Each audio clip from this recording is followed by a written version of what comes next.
All right, welcome to the Krug Show. Raj in the house. It's Tuesday night. Joey Bosa will not be joining Nick Bosa. Is that good news? Is that bad news? We discuss it all right now.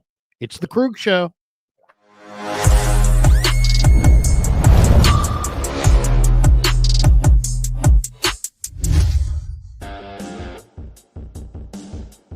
All right, we get it rolling on a Tuesday night. The Krug Show back with you. Hope everybody's having a great day. It is March 11th, 9:16 on the West Coast, which means it is 12:17 a.m. back east, which means it's already Wednesday. So happy Wednesday to those of you back east. Happy Tuesday to those of you who are hanging west. The great Raj from RSF 49ers is in the house. He probably the top page on top internet guy as far as the Niners are concerned is Raj. He's got hundreds of thousands of followers, and he's with us every Tuesday night. And Raj, let's just get right into it. Of course, we're brought to you by Pig and a Pickle, the best barbecue in all of Northern California. Check them out. They're in Emeryville. They're in Corte Madera. They're open 7 days a week from 11 a.m. till 8 p.m. or until they run out. Go say hi to Damon and Mary. Get some brisket chili. Tell them that Krug sent you. We're also brought to you by Sharp Corners Sports Cards and Collectibles, 205 Cypress Avenue in Pacific Grove, California, along the Monterey Peninsula. Thanks to Anthony Catania. He's at 831-521-5264. We also have two new sponsors for spring training, our spring training trip in the month of March. Claw Daddy Arcades. Claw Daddy Arcades, brand new arcade in Northern California. Check him out. You can follow him on Instagram at claw_daddy_arcades and find a location near you. And we're also brought to you by LearnKey's Upskill Academy. If you're just needing some more skills to get the job of your dreams, whether you're interested in IT, cybersecurity, marketing, or another high-demand field, check out LearnKey Upskill Academy. They offer over 30 different certification programs to help you take that next step in your professional career. They've been in business for 37 years. They currently have over 200,000 students, and they place about 100 different graduates in great paying jobs every single month. So we appreciate them for being proud sponsors of the Krug Show. LearnKey is fantastic, and if you can benefit from them, LearnKey's Upskill Academy, the links are in the description, by the way, for all of our sponsors, and thanks to all of them for sponsoring the Krug Show. All right, is my camera's glitching a little bit, huh? For some reason. Look at that. Everything was just fine until just a second ago. Wow, what's going on, Larry? I'm not really sure.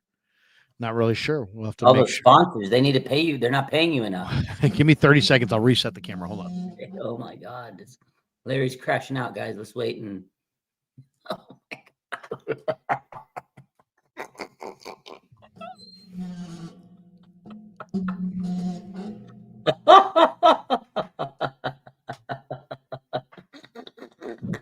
This is the 49ers off season in a nutshell. This is crash out. Even the video's crashing out, just like the fans, bro. Larry got released, bro. They cut him, bro. They cut him. They cut Sourdough Sam. We're done, bro. Hold on. There we go. There we go. We're back. Hopefully this will work out. All right, let's just get right into it. Joey Bosa, when he was cut loose the other day, I came out and said, now some people are like, get him no matter what. I'm like, no, it's not a no matter what. Get him at your price or don't get him, right? That was what I was saying. I was like, you know what? And you got to have a limit, right? I mean, that's kind of the new world order for the Niners. You got to have a limit. You can't just spend anything you want. And I kind of set the limit at about $10 million. If you can get him for 10 million or less, then make it happen. But if you can't get him for 10 million or less, then move on and let him go somewhere else. It's not when you want to get younger, faster, and healthier. Signing Joey Bosa is probably not, in the cards. And he gets a 1-year deal with the Buffalo Bills for $12.6 million. And that's more than I would be willing to go. So I'm not going to sit there and blame the 49ers for not landing Joey Bosa. when I said last week, hey, you know what? I'll go to $10 million a year for 1 year. But that's as high as I think the Niners ought to go. Buffalo beat that by almost $3 million. And then you factor in California tax, and they probably beat it by more than that. So $12.6 million. He's a Buffalo Bill. I got no problem with that. How do you feel about it, Raj? Yeah, I feel the same. Like, I get it. It would have been cool for the culture to have Nick Bosa and Joey Bosa. Like, that is really the main reason I think everybody's excited. Oh, Bosa brothers. Oh my God. The merchandise sales would have been cool. But Joey Bosa, let's not sit here and act like he hasn't missed 23 games in 3 years. The man has not played a full season in years. He's a great player, but he's not the edge rusher he was when he first came to the league. He's a good edge setter. Like, I'll say he could edge set the edge. He would be good in the run defense game. But to pay $10 million was a stretch. I think that was the limit. Like you said, $12.5 million. He's chasing a ring, and I don't blame him for it. He's, at the twilight of his career. He's towards the tail end of his career. Go chase a ring. He's got Josh Allen, the MVP, a really good team with Buffalo, and he's replacing Von Miller, an older veteran that left. And now they needed a guy like, a big veteran edge rusher, and that's what they did. So they paid him $12 million. I love that for him. It's great for him. Niners were never going to pay him that much. I think the Niners were going to say, hey, come play with your brother. That's what they were banking on selling him, and it was enough to sell him. So am I mad at it? No. Am I going to lose sleep over it? No. The Niners are trying to get younger and save money. John Lynch told us this at the Combine. I think people are finally realizing what he said. He's saying, look, we're not going to spend money on these bad contracts. They did that with Javon Hargrave, and that bit them in the ass. And now all these deals that the 49ers are looking at is they got to save money. They got a lot of dead cap. And this is a year where you can get away with that. You got an easy schedule. Is it crazy that we're not saving splashy players? It is what it is. I feel like the 49ers for 4 or 5 years in a row, they were going at it. They were spending big. And I think the fans got used to that, and they were waiting for it. And now, they're not signing splashy players because they won 6 games, Larry. You're not going to win games by signing players that are injured because your whole roster last year was injured. So at the end of the day, this was a very wise decision by the 49ers. I agree. Not only do I agree, I'm going to prove that it's a wise decision. Okay. Okay. So let me do this. Let me share the screen, and so we can show you the free agent market up close, and you guys can see for yourselves. This is the spot track list of NFL free agents. These are edge rushers, right? These are edge rushers, unrestricted free agents, UFAs, not restricted. Edge rushers on all teams for 2025. Okay, so I'm looking at this group of players. Okay, so Josh Sweat was the highest rated guy. Went to Arizona, jumped from Philly to Arizona. Then Chase Young. Okay, Chase Young, whatever. Harold Landry went from Tennessee to New England. Good player. Hassan Reddick's a good player. He went from the Jets to Tampa Bay. Joey Bosa goes from the Chargers to Buffalo. All these guys right here are signed, okay? Leonard Floyd, by the way, jumped to Atlanta. Good for Leonard. He's from Georgia. He went to Georgia. Yep. This allows him to finish at home. And so he's now a member of the Atlanta Falcons. He was cut loose. Now, I thought he was cut loose. They were asking me this morning, why was he cut loose? I'm like, because they're getting Joey Bosa. Yeah. So much for that. They didn't get Joey Bosa. It makes sense in that sense. Like, I think that was the only mistake I saw from today was getting rid of Leonard Floyd. Maybe it was a premature. Maybe they thought they were getting someone. There's got to be a plan because right now, edge is very thin, and it was thin last year. So that, to me, is the only real issue I had today. Yeah, well, I mean, and if there was nobody left to be one thing, but I'm going to illustrate this. So you got Leonard Floyd, who went to Atlanta, 1 year, $10 million. Solomon Thomas, I think he would have been nice, a nice player up front, not necessarily an edge rusher, but a nice rotation piece. He jumped from the Jets to the Cowboys. Okay. Joseph Osai is a guy that I really liked. He re-signed in Cincinnati. Joe Tryon, Shawinka, I guess he dumped the Shawinka part, but he jumped from Tampa to Cleveland. I thought that was a good move. Dallas signed Peyton Turner away from the Saints. I thought that was a pretty good move. So those are the guys that are all signed. Now, here are the guys that are still out there who are available. Of this group, Von Miller's making 20, though I would call Von Miller. I mean, I would. There's no doubt I'd call Von Miller. Then I'm looking down this list. Zardarius Smith. If you want to offer Joey Bosa $10 million, maybe offer that to Zadarius Smith, who made 11.5 last year. He probably takes it. He's 32. I mean, I could make an argument that Zadarius Smith at 10 million is probably better than Joey Bosa. But then you go further down the line and you look at more guys down this list. You see Cleve Farrell. He's out there if you want him. Dante Fowler. He's out there if you want him. I like Darrell Taylor. Now, Darrell Taylor's only 27. He started in Seattle. He went to Chicago. He only made $3.1 million. I like Darrell Taylor. I would sign Darrell Taylor. Josh Uche who went from New England to Kansas City at the trade deadline. Another speed rusher off the edge. I don't know if he fits the system perfectly, but he's 26. He made $3 million. I'd rather sign 27-year-old Darrell Taylor and 26-year-old Josh Uche than Joey Bosa at 33. Let me see if there's anybody else on this list. Azeez Ojulari made $1.6 million. What's that? He's going to be expensive. I think the biggest name left is Azeez Ojulari. He, to me, is a fantastic player. I wanted him coming out of college, but I think he's going to cost more than $10 million. Don't you think? Well, I mean, he made 1.6 this last year. You think he's going to make 10? He's on a rookie contract. That's why. Yeah, no, I know, but I mean, do you think he's going to jump to 10? I mean, absolutely. I think he's gettable. Let's just say that. I think he's gettable.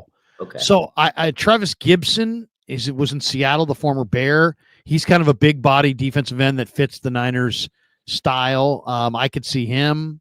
I'm trying to think who else here is on this list that makes sense. I don't really see anybody. Jamin Davis could make sense, the former Jet. He's only 26. He was with Robert Saleh last year. James Houston was a pretty good player, was in Detroit, now is in Cleveland. So, I mean, there's a couple guys there. I would say my favorite probably would be Jamin Davis. I think he makes sense. Travis Gibson, I think, makes sense. Azeez Ojulari, as you said, is going to get paid, but I think he makes a lot of sense. He's younger. He's great. Yeah, he's Uche and Darrell Taylor. So, I mean, there's a half dozen guys out there that don't make big money. That they could, Charles Omenihu. You want to bring back Omenihu? I don't hate it. That wouldn't be bad. Preston Smith, former Packer, former Steeler now. He wouldn't be bad. Draymond Jones wouldn't be bad. I'm just saying it's not like you can't find. This may actually be a gift because let's just say they had $8 to $10 million to spend on Joey Bosa. You might be able to get two of these guys. And as you said, you're so thin that you probably would rather have. I'd probably rather have Darrell Taylor and Azeez Ojulari than Joey Bosa.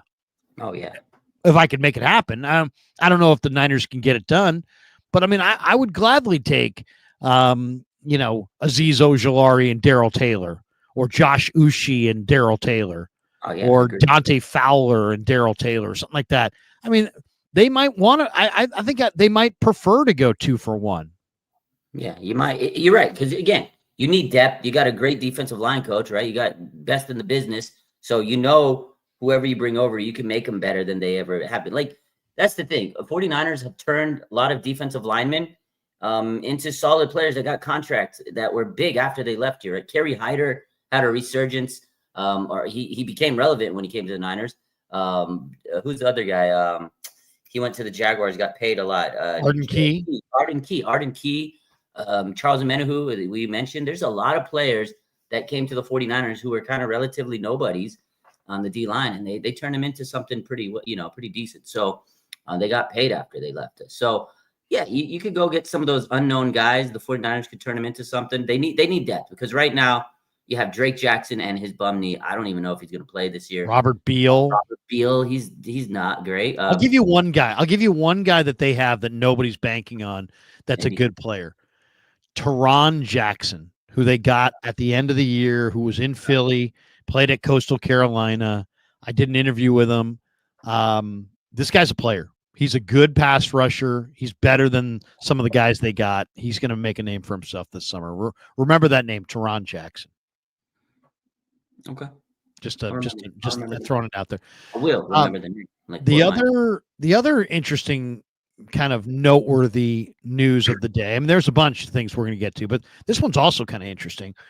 The 49ers appear to have some interest in reacquiring Raheem Mostert, who played with them from 2016 through 2021. He went on the NFL Network. This was according to Grant Cohn, who put this out on Sports Illustrated. He says, this is the quote from Mostert on the NFL Network. I do got some juice left, obviously, but now it's all about trying to win. I got a taste of what it was like when I was with the Niners in 2019, getting to the Super Bowl and playing in that game and scoring as well. So once you get that, you definitely want to go back, and you want to pick a team that's suitable for that occasion. It's funny because other people think the Niners are not in their Super Bowl window now, but he says they are. He says, but also you want to get the opportunity to go out there and showcase you still got it. He says, it would definitely be a great 1-2 punch. I talked to CMC, one of my guys. We've chatted quite some time over the years, and honestly, the Niners have been in discussion. I could just say that we've heard from them and trying to work some stuff out, obviously, but you never know. You can go in one direction, then flip within an hour to another direction, but everything's on the table for me right now. What do you think about the idea? I mean, they want to get younger, faster, cheaper, and yet Raheem Mostert is only a year removed from 1,000-yard season. In 2023, he ran for 1,000 yards. He accounted for 21 total touchdowns. It was his second year. This last year, he went south and averaged 3.3 a carry, and he will be 33 at the start of the year. What do you think, Raj? Thumbs up or thumbs down on reuniting with Raheem Mostert, and it feels so good?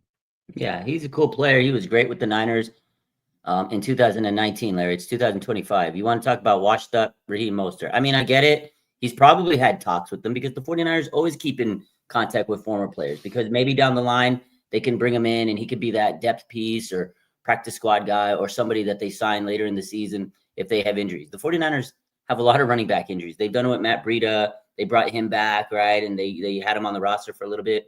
They've done this many times. I don't think it's anything more than that. Just Kyle Shanahan checking in and doing due diligence. And like he said, I think he wants the chance to go and actually play somewhere. If he's on the 49ers, he's going to be on the bottom of the depth chart. That's not what he's going to want. Cool guy. It's a cool story.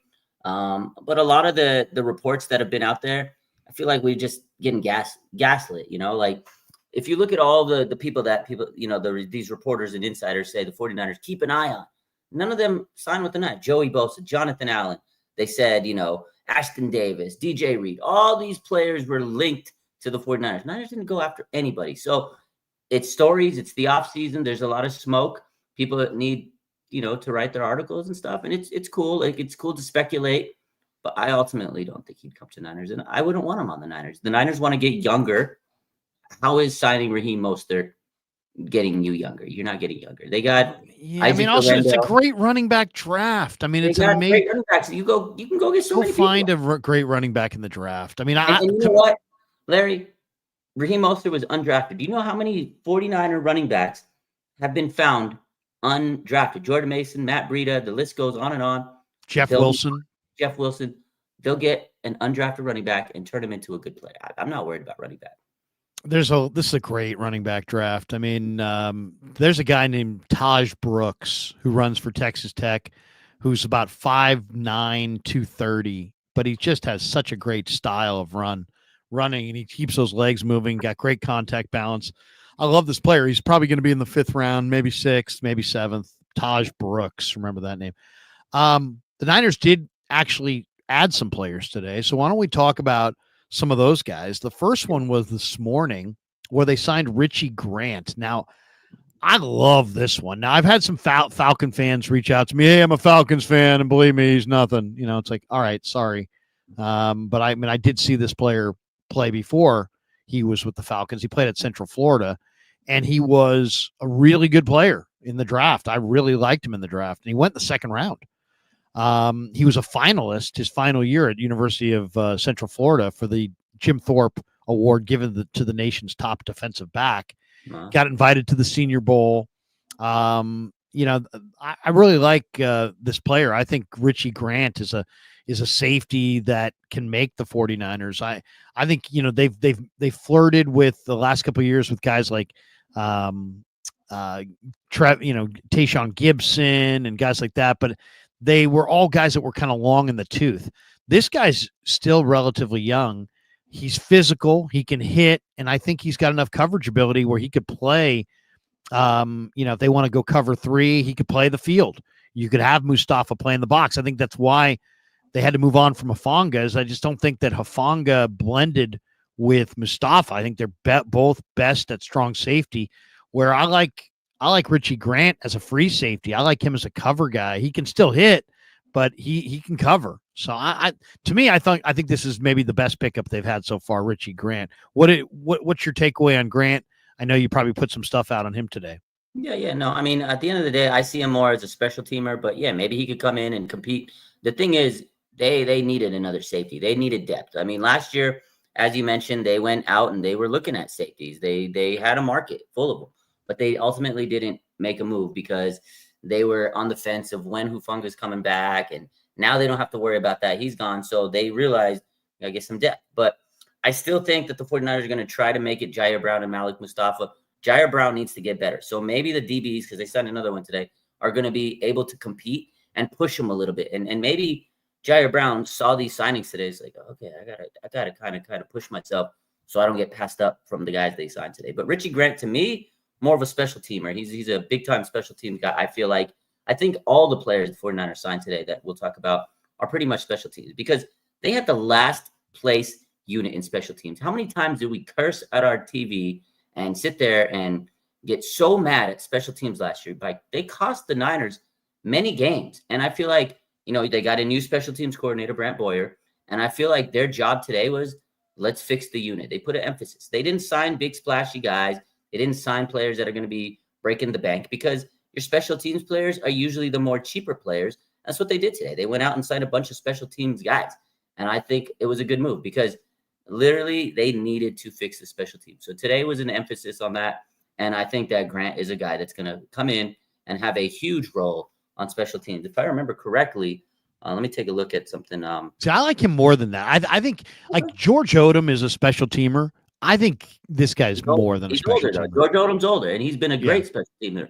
You got to get here. I think Richie Grant's the replacement for George Odom if they get rid of him. That's my take on it. I think Richie might be better than that. I think Richie's a better cover guy than that. We'll find out this summer. The other guy, though, is definitely a special teamer, and that's Luke Gifford. He signed a 1-year contract, according to Tom Pelissero. This guy missed some time in 2015 and 2017 due to injury, and he's a little narrow. He gets banged around, but he's a really highly graded out special team player. Yeah.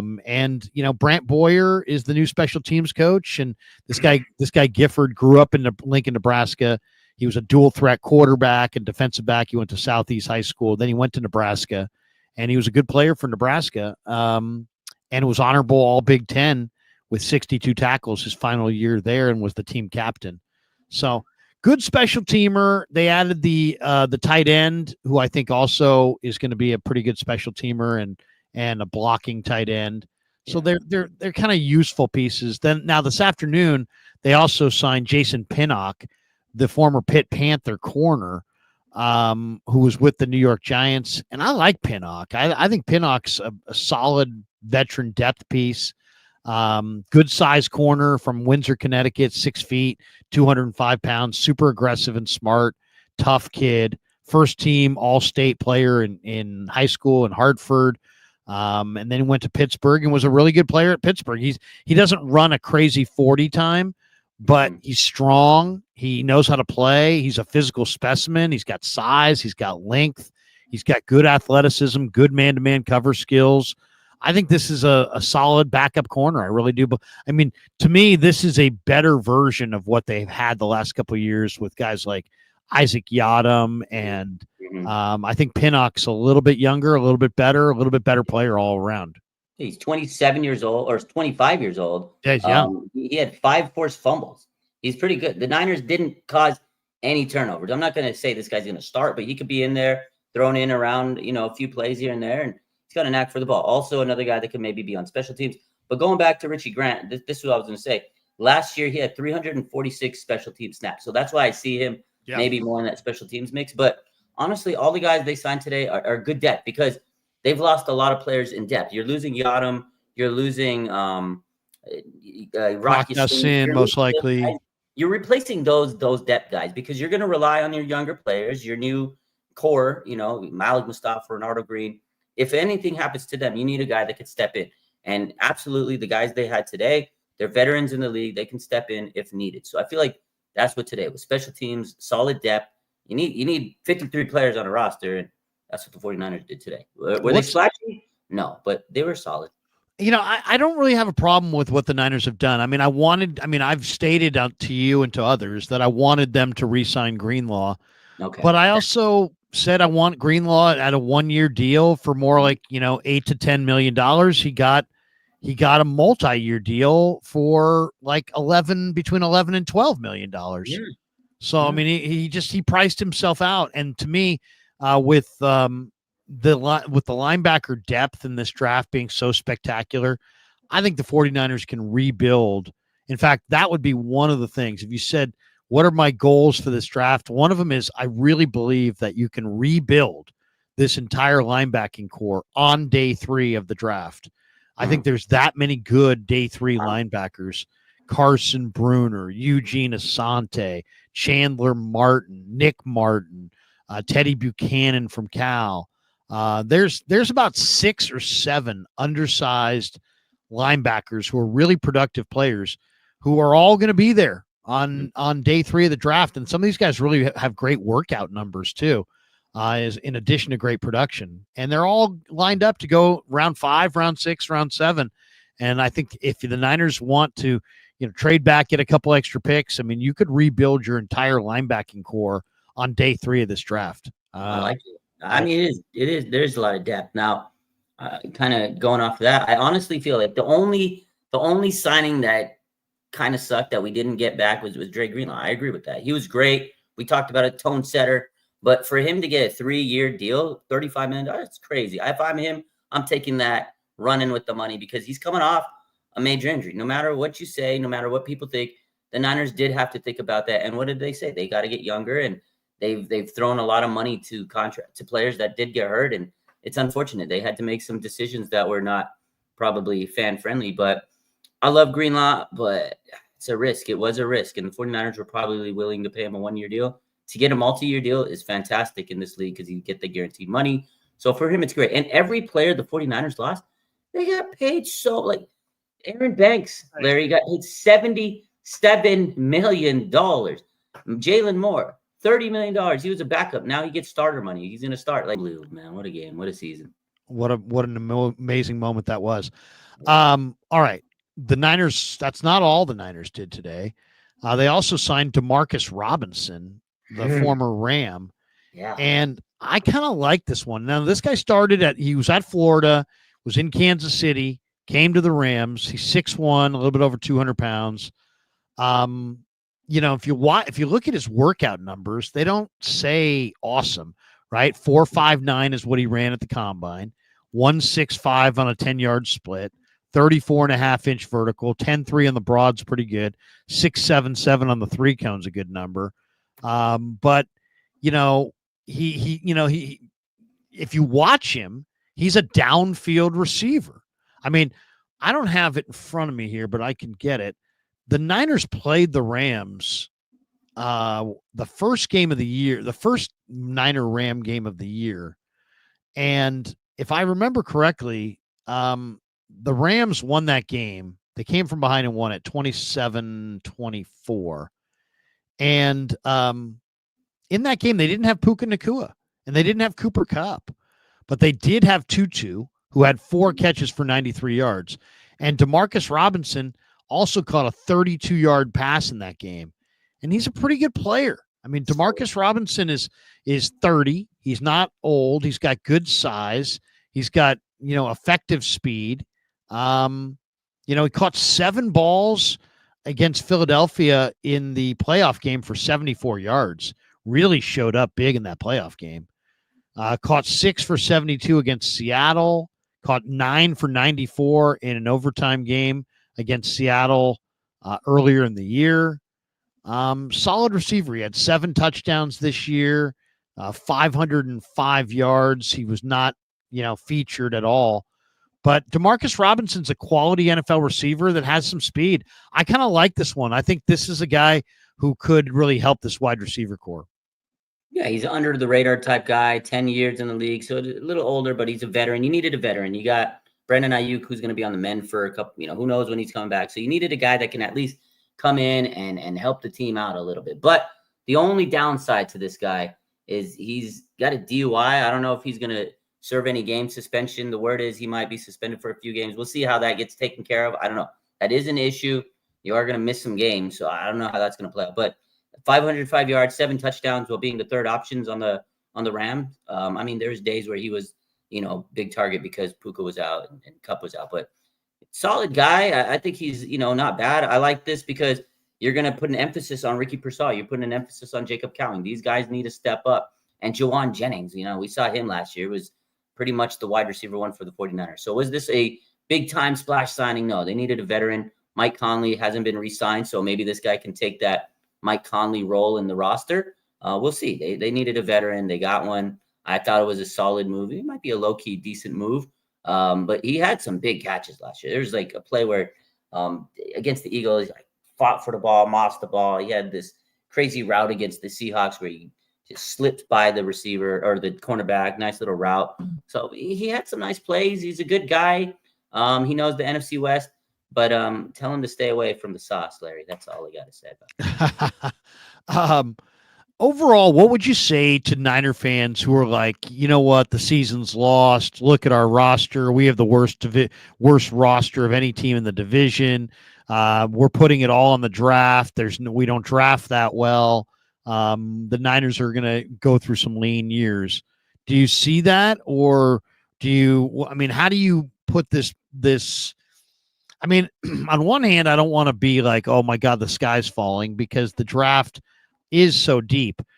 The other thing I thought was interesting, Raj, is that I saw a Todd McShay on his podcast talked about how because of the NIL money in college and because of COVID, he really believes that the smart executives out there will try to pile up picks in this draft and in the next draft, because he's of the belief that you'll be able to get starting caliber players in this draft and in next year's draft in the 4th and 5th round, because he says there's a clog of players because of COVID and because of NIL money, guys sticking around college longer because they're getting paid.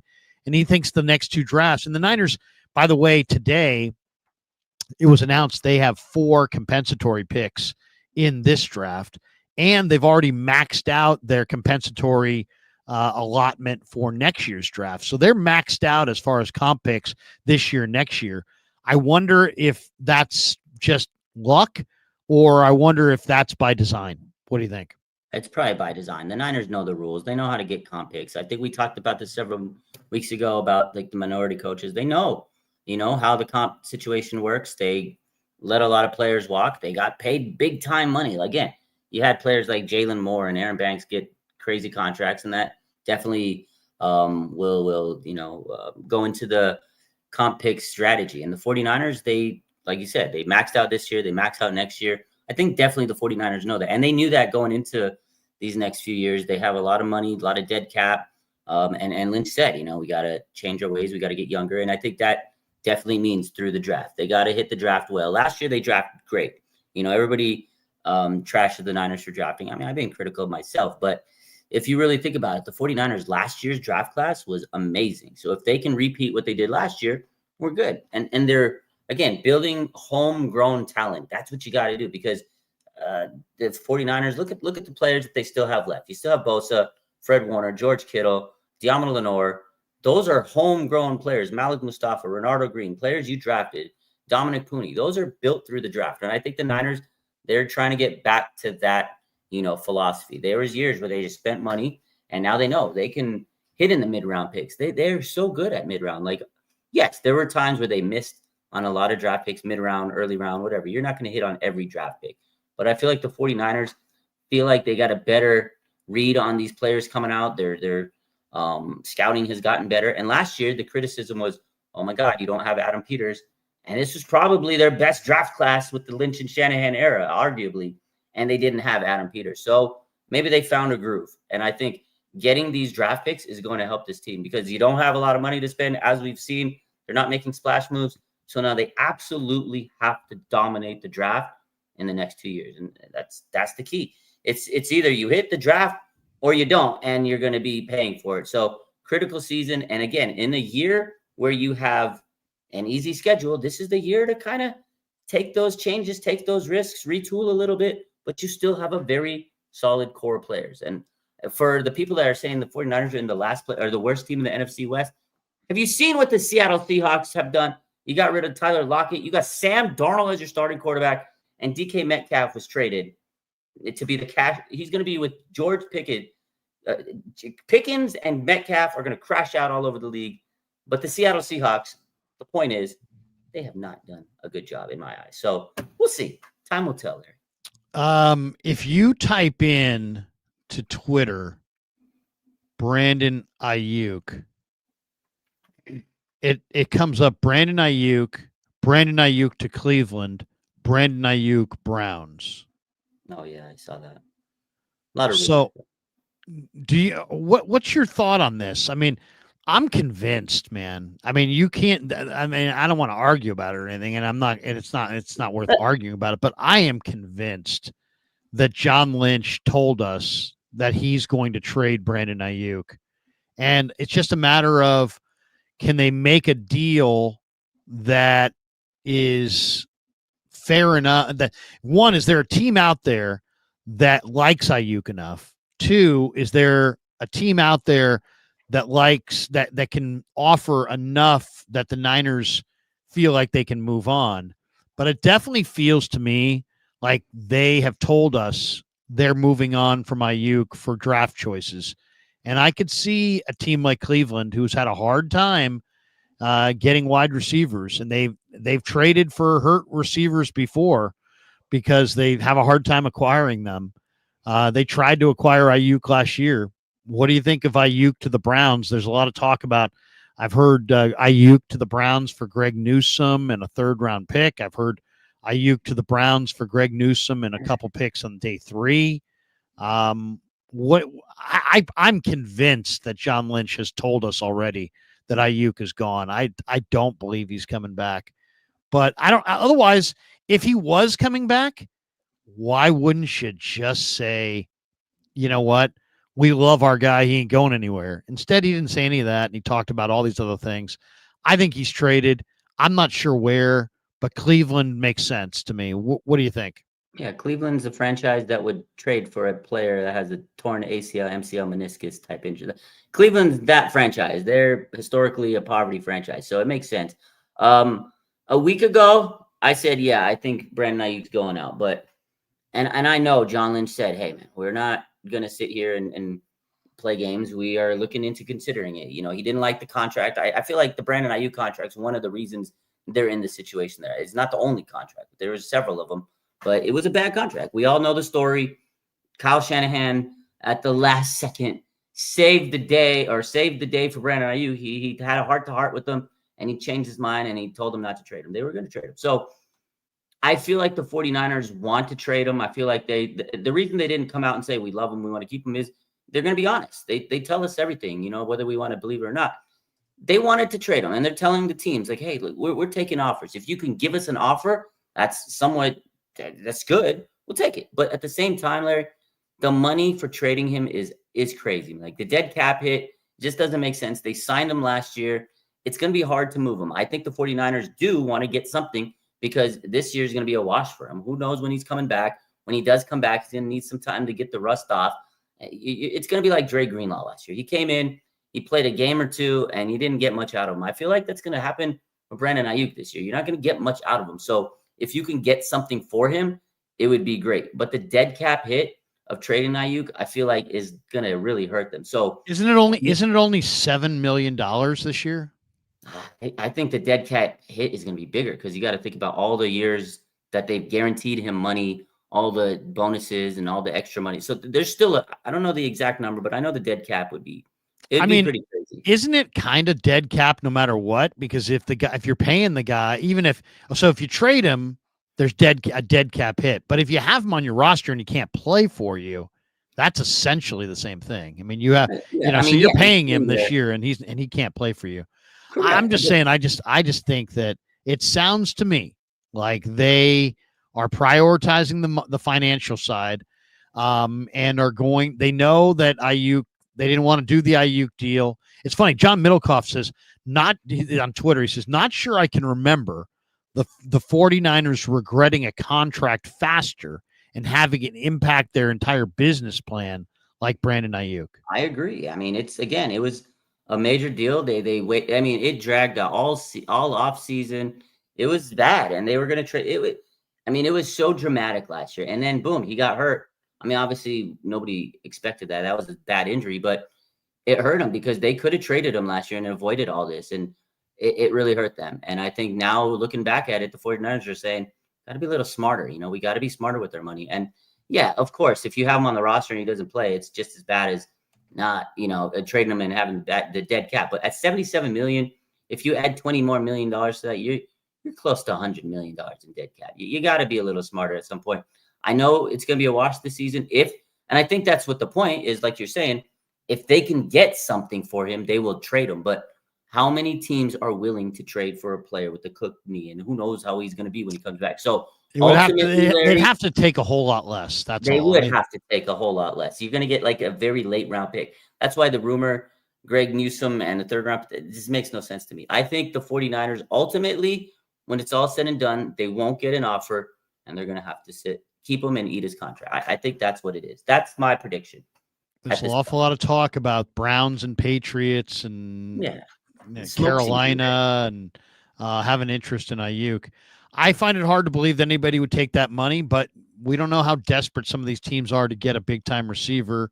He is young. He's young, so it's not like people would be like, I'm not interested. He's too old, but that one's going to be interesting. What about the overarching story about the new era of 49er football? And it plays like, like Jed is frustrated with Shanahan and that Lynch is going to have a bigger say. But shouldn't Jed's frustration be more with Lynch? I mean, I don't know. It's like, I don't know who's making these picks, but John's the general manager. They've missed 20 times in the first 3 rounds. They've missed 10 times in the third round alone. I know Shanahan is impulsive and guys are in his doghouse and he makes emotional decisions and they're not always the best. But I think Kyle Shanahan, if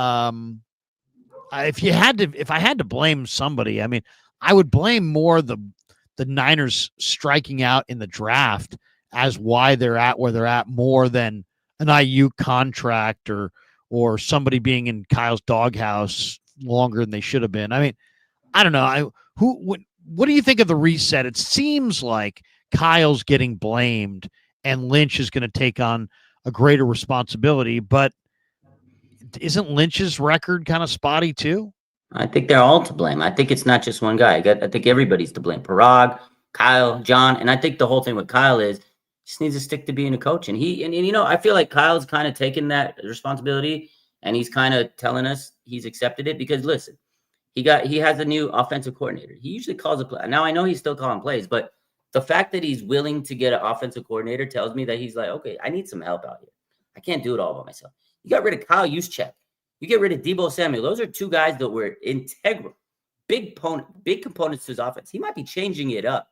He might be going away from 21 personnel. That's Kyle saying, I'm evolving. That's Jed York saying, fix your schemes. Your offense was piss poor. You couldn't score in the red zone. So Jed York saying, look, I need you to be the coach. And also, when Kyle Shanahan came, he picked the GM. So Kyle has power. Like, I think people need to realize Kyle has a lot of power in this franchise, on this organization. So I think Jed is saying, look, you do have a lot of power. In the draft, Kyle does make decisions. The whole story with Brandon Aiyuk, where he runs up and tells him, keep Brandon Aiyuk. I need him on my offense. Kyle has a lot of power. And John Lynch, he also has a lot of power. He does a lot of the drafting. He does a lot of the, the behind-the-scenes things. But I think Jed is saying, let's let John be the GM. Let's let Kyle be the coach. He wants to delegate their responsibilities. And there's no more, I think he doesn't want them to mix and change it up, because I think there were too many cooks in the kitchen. And I think Jed's saying, look, man, let's just strip it back to basics. I like the new philosophy. I know a lot of people don't like this free agency. I'm happy they're not overspending and they're not going after chasing wild, or they're not chasing washed up players. Like, they're just not signing players like DeAndre Hopkins and brand name players. I'm happy. I want to see what they do through the draft, because look at the Rams last year. Everybody thought they were going to be terrible. They lost Aaron Donald. Oh my God. Their defensive line is going to be the best in the league probably next year. Arguably, maybe the Eagles could be better because they got a good D line. So I'm happy. I'm okay with it. You got rid of all these bad coaches. You got rid of the custodian defensive coordinator, Dick Sorensen. You got a real defensive coordinator. Now he needs some talent. You still need to fix the trenches. Right now, the trenches are bad. That's your focus. But I like what they're doing. Kyle, stick to coaching. John Lynch, you're the GM. I like it. Two last thoughts before we call it a night. Juszczyk. You got any problem with Juszczyk moving on? Seems like a lot of the national people want to bang on the Niners, like they cut off 8-time Pro Bowl fullback. It's like, yeah, but you know what? You couldn't run it on third down, and you can't run on second and short. You can't run on third and short. When you can't run in short yardage, you got a Pro Bowl fullback. To me, it's like, well, why? Why? I kind of think that fullback is now at a point where just use a bunch of guys. Like, what do you do with your fullback? You use him as a blocker. Well, is a fullback a better blocker than an O lineman? No, an O lineman's generally a better blocker. So I'll use an O lineman or a D lineman as a blocker. And then it's like, am I going to use, what else do you do with your fullback? Well, occasionally we throw it to him. Okay, well, Garendo's a way better receiver with way better speed. I'd rather throw it to Garendo. So I think going forward, not only would I'm glad that Juice is gone, but I'm also a believer that fullback from this point forward should be like 3 guys, and none of them should be an actual fullback. They should be backup offensive linemen, backup defensive linemen, backup tight ends, backup linebacker. I mean, give me athletes. Give me compartmentalize that thing, break it down, take a little bit of the receiving, give it to Garendo, take a little bit of the blocking, find a blocker. I'm okay with Juice moving on. And in fact, I think it's one of their better moves. What do you think? I'm happy with it. Listen, Kyle Juszczyk is a 9-time Pro Bowler, Larry. Do you know how many fullbacks are in this league? You could probably say 4, maybe. Who uses a fullback? This is not 1986. Tom Rathman is not walking through that door. It's not the 1980s. You don't use a fullback. It is what it is. Do I like Juice as a player? Yeah, he was a cool player. He was a captain. He was part of the first free agency class with Shanahan and Lynch. So, yes, there's some nostalgia there. Oh, cool. Him and Kittle were best friends. They were part of the Cabo clique. Him and his wife and George's wives were best friends. And not my best friend. And so it doesn't hurt me. And really, the last few years, he didn't use Kyle Juszczyk. Kyle Juszczyk didn't know the rules in overtime. I'm okay with it. Last year, they asked him to take a pay cut, Larry, and he got upset. He was on every media site. You probably interviewed him. There might be a video where you interviewed him, and he cried about, oh, my God, I'm taking a pay cut. Still made a lot of money. So the 49ers probably say, hey, look, we want to ask you to take a pay cut, restructure your contract, just like they did with Armstead last year. He probably said no. They said, you know what? We'll do you one better. We'll release you. You can go find a team and sign for a lot of money somewhere. That's fine. We didn't use him. If you need a fullback to block, that just tells me you're not drafting well enough at the lineman position, at the offensive lineman, or you're not taking your offensive line as a priority. At the end of the day, the 49ers need to actually get offensive linemen. Like they overlook that position every year. You have a tight end and a fullback pretending to be an offensive lineman. No more gimmicks. Stop it. I'm happy that they got rid of him. Do I like the player? Yes, but I'm happy with it. Who's your QB2? Do you like the idea of Jameis Winston? Love it. Some people are saying, hey, why not go back to Trey Lance? He's only 24. Stop it. I'm just saying. No. People, I've gotten 49ers and NFL News 24/7 says, hey, man, Trey Lance. How about Trey Lance? No. I wouldn't go back to Trey Lance because I don't think Trey Lance is it. But Jameis Winston is an interesting idea. He's got stature. He's got athleticism. He's in his physical prime. He knows how to play. He's learning. I mean, here's the bottom line. You come into the league and you got to learn how to play. And then you got to learn how to play before you get beat up. And then most guys get beat up before they learn how to play. And I feel like, is kind of in that category of player that he's had some injuries. He's had some dark moments for sure on the field, but he's learned he's figured it out. If you put him on the Niners in a backup role, I kind of like Jameis Winston in that situation. I think, I'd be happy with maybe a Jameis Winston and maybe either like a Brady Cook or a Riley Leonard in the draft, or maybe not. Maybe just Jameis Winston, Tanner Mordecai, and Brock Purdy. What do you think of Jameis Winston? That's the name that's been floated out there as a veteran they're kicking tires on. Yeah, no, I like Jameis Winston. Fun guy. Be a good locker room guy. The only drawback with Jameis Winston is I don't think he can win games, and that's what you want as a backup quarterback, right? You want your backup quarterback to, if he has to come in, win a few games. Now, I love the guy. I think he's such a great character. Like, you can see what he does out there. A lot of content. Him and George Kittle probably be best friends. But I do feel like I don't know if we'd be able to win games with Winston. He's never really been a proven winner in the NFL. So that's my only downfall with him. I think it's a great idea. I like the guy. He has a good arm. He could come in. But I'm still if we have to give you my best option, I know I've talked about it before, Joe Flacco. I really like that move. I still think Mac Jones might be a better option because Kyle really liked Mac coming out of the draft. I think he could come in and be a solid game manager for the 49ers and win some games. Tanner Mordecai is probably still going to be your QB3, so I like that move. But if it really did Mac Jones get a new home yet? No, he's still a free agent. He's still a free agent. Zach Wilson went to Miami. You saw that? Yeah. Oh, Zach Wilson to Miami. Can you believe it? That's going to be crazy. He's going to go crazy out there. Yeah. Well, he has a girlfriend though, so. Last one, the draft. Has your thoughts on the draft changed at all? Seeing that they've kind of they struck out. I mean, they didn't get anybody major. They got a couple guys here or there, but they didn't get Joey Bosa. Do you look at 11 now and say, you know what? It's got to be a D lineman because they didn't get Bosa and they cut Leonard Floyd. They've depleted their defensive line. Or do you look at it as, you know what, this is now much more of a trade back situation because they have 12 picks, but they're going to have to fill a lot of their needs in the draft, and we can't expect them to hit on every single pick. Maybe you add a few more picks and you hit on 70, 80% of them, and maybe that's their ticket to success this year. Has the draft plan changed, or is it clarified itself because of the way free agency has gone for them? I think it definitely clarified itself. If you look at this team, that defensive line depth is paper thin. I think first pick has to be defensive lineman.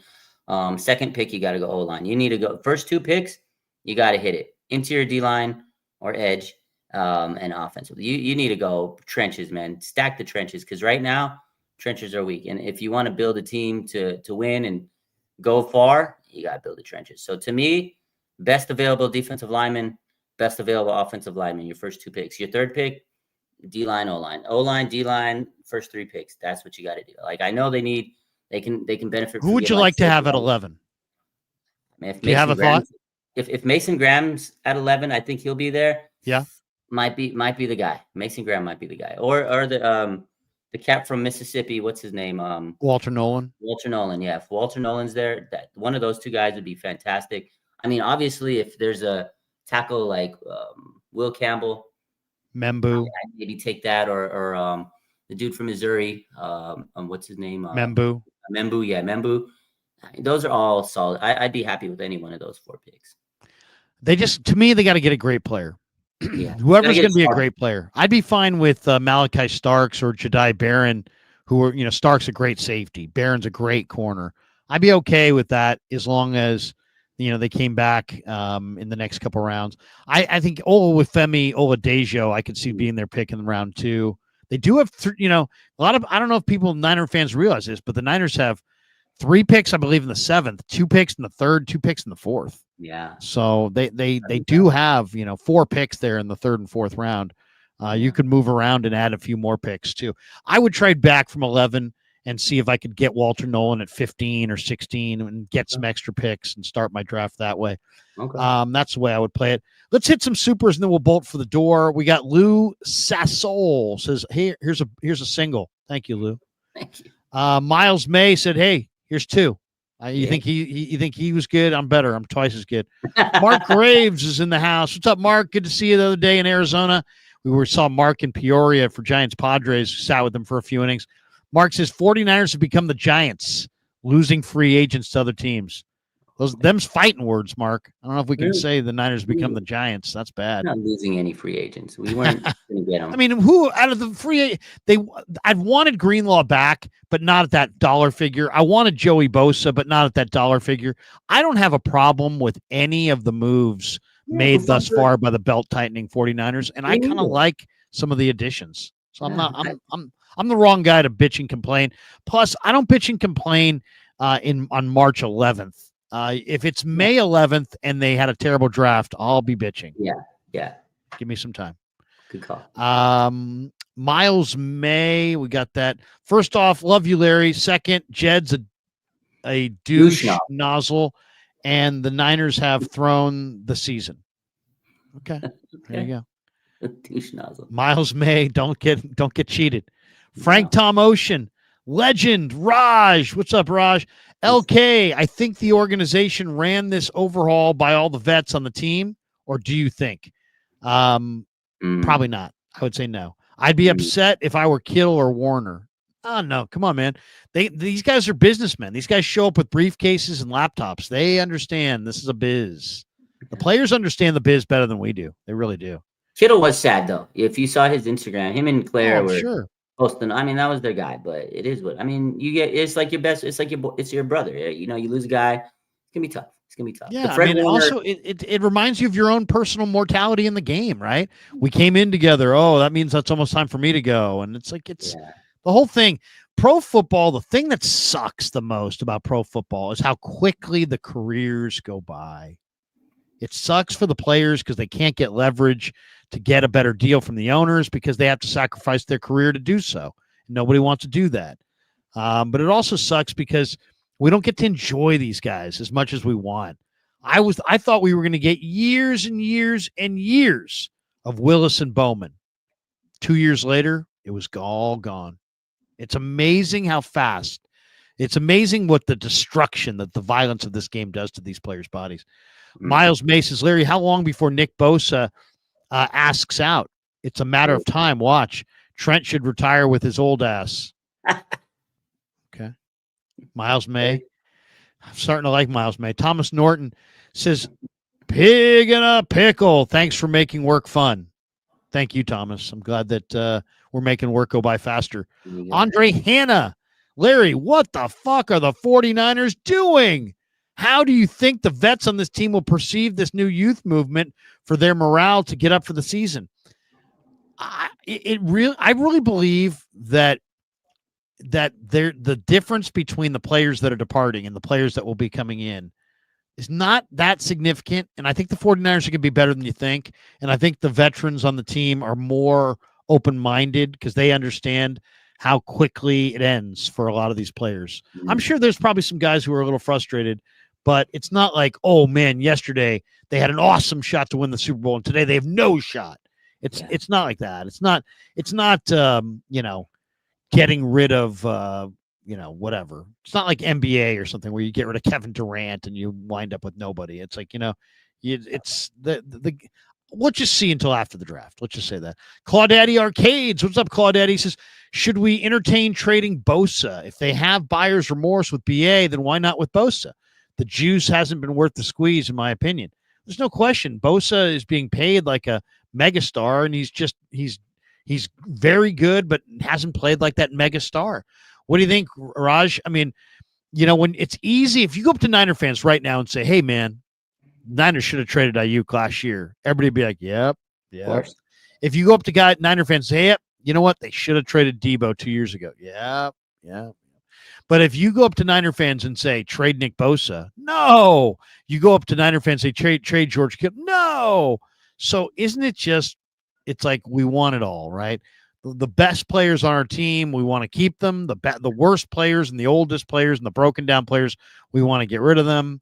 It's like the bottom line is, what do you think of this one from Claudette? No, Should the Niners try to stay 1 year ahead and start trading some of their players going into their last great year instead of coming out of a down year? What do you think? No, I get it. I see where fans are coming and saying, trade Bosa, you can get draft picks. If we're really in this rebuilding mode where we're not signing anybody, trade Bosa, trade Kittle, trade. I see where they're saying, but the one thing I remember John Lynch and Kyle Shanahan have said over the years, a good pass rusher is hard to find. 49ers have one good pass rusher on their defense. You get rid of Bosa, who the hell is going to pass rush? Yetur Gross-Matos, he played 4 games last year. Ladies and gentlemen, Nick Bosa has not had any help. He's had 2 down years since he signed the contract. I get it. Still was relatively good last year, considering, and I know he had the injury, he missed some games, but he was actually a very good player. He got a lot of pressures. He was good. I know people want him to get 20 sacks a year because he's being paid like, 34 million a year. And I get it. He's still pretty good. You just need to get him some help. They've tried over the last few years, Larry, and he doesn't have anybody. Again, Robert Beal, Drake Jackson, they weren't the answers. Leonard Floyd, he was okay, but he got most of his sacks when people were running into him. It wasn't like he had these like massive, like, oh my God, crazy defensive lineman moves. He's getting coverage sacks or, just gimme sacks. And at the end of the day, Think outside the box. I mean, the Eagles got Jalix Hunt from Houston Baptist. Think outside the box. Find some edge rushers that can come out of nowhere. Not everybody's got to have a huge name. Sometimes there's guys that come out of nowhere in the 5th round and kick ass. Go find those guys. I agree with you. I mean, I look at it this way, Raj. Why have like Brink security if you're going to leave your garage door open? Right. And it's like, why have Nick Bosa and his $34 million a year contract if you're going to leave the side door open by not having another defensive end opposite him?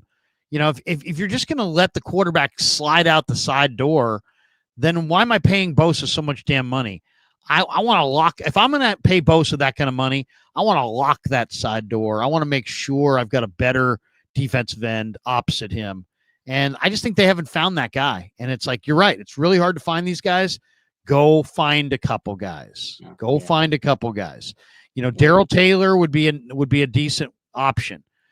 Go get a Darrell Taylor. Go draft a couple guys. Olufemi Oladejo would be a nice defensive end. The Savion Jones from LSU, who played edge rusher at LSU at 290 and then played inside at the Senior Bowl. I think that's the perfect piece. Now, that guy's a speculative draft choice. He might go anywhere from 25 through 65 or 70. But he's 6'6", 290. He's got true defensive end movements, and he's a huge guy who could set the edge. Go get a guy like Savion Jones, put him opposite Nick Bosa. Something like that, I think, is what they need. Okay, a couple more before we get out. We got this one from James Foster. Didn't Aiyuk walk off the field after his injury? I know it was 3 different ligaments, but there is different degrees of tears.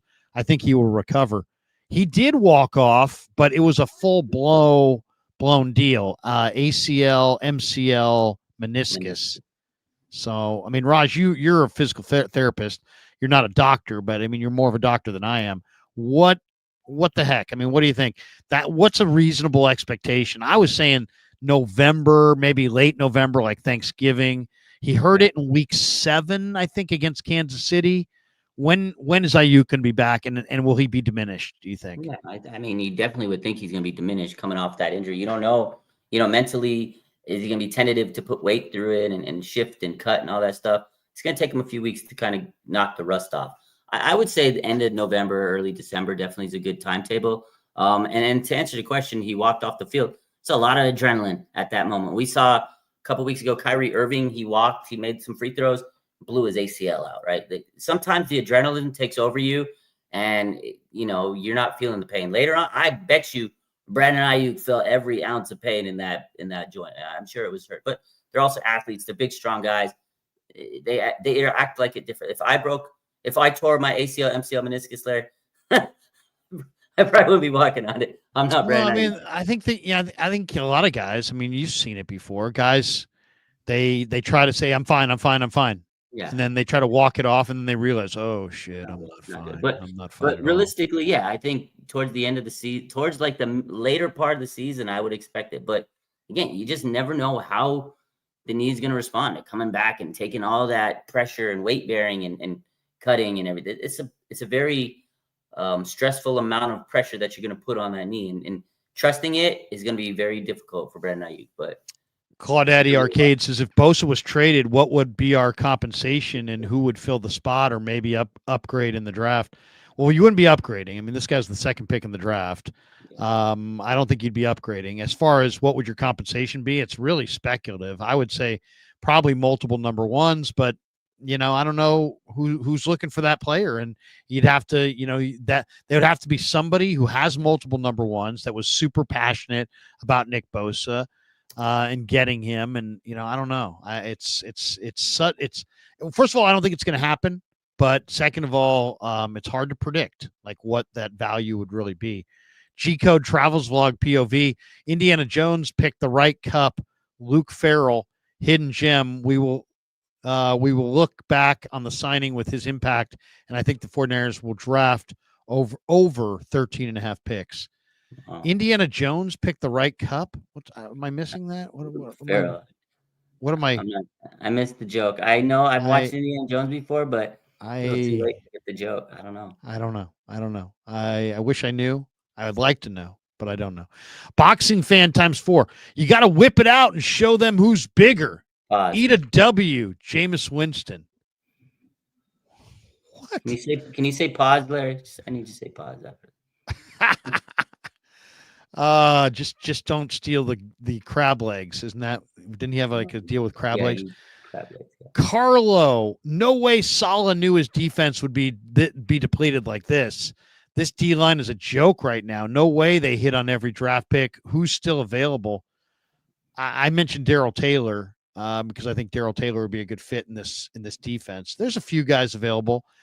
Believe me, Robert Saleh absolutely walked into the situation with his eyes open. These guys know everything. He understands the Niners cap. He understands where they're at with Brock Purdy. He understood, believe me, I guarantee you he had these conversations with John Lynch about how this roster was going to be depleted and turned over and so on and so forth before he finalized coming here. Absolutely. There's no doubt in my mind. If you're of the mindset that Robert Saleh signed a deal to come to the Niners and is now sitting there going, what is going on? It's like, no, no, and no. I mean, it sounds cool, but no. Yes, Saleh knew that this was all coming. Wilson, love what they're doing. Let's trade Bosa next. So there you go. The people are not happy there. Some people aren't happy. Some people like the turnover. Raj, what do you got cooking the rest of the week, man? We had a lot to get to tonight. We got through all of it. What do you got cooking the rest of the week on your everything? Whatever's going on, we cooking, posting live every week. We just on every day. This is a busy week. Whatever happens, we'll be posted. You probably see it on my page before you talk to Larry. So. You're a force of nature, dude. When I get up in the morning, you're already started. I can go to your page at like 7 a.m. Yeah. And it's already there. Do you have one last thought on the way out the door? Do you have any draft thought at all? I'm going to share the screen. This guy kind of impressed me in some of the draft lead up, the combine and whatnot. And this guy, Vinny Levine, I don't know if you know Vinny. Yeah. But Vinny has got this out there. This is Jared Wilson, the big center for Georgia, who tested out really positively. Wouldn't mind seeing a Jared Wilson at center for the 49ers. That wouldn't be bad. Thank you, Vinny. What round is he? Probably second or third. Probably third. Do it. Get him. Do it. Get him. That's it. That's my last thought, Larry, on the draft. Yeah. Stack the trenches. Just build the trenches. I don't care what else you do. I need dogs on the trenches. I think the 49ers, they got 4 top 100 picks. Those 4 players need to be starters. They need to be impact starters. That's it. Bottom line. Yep. No question.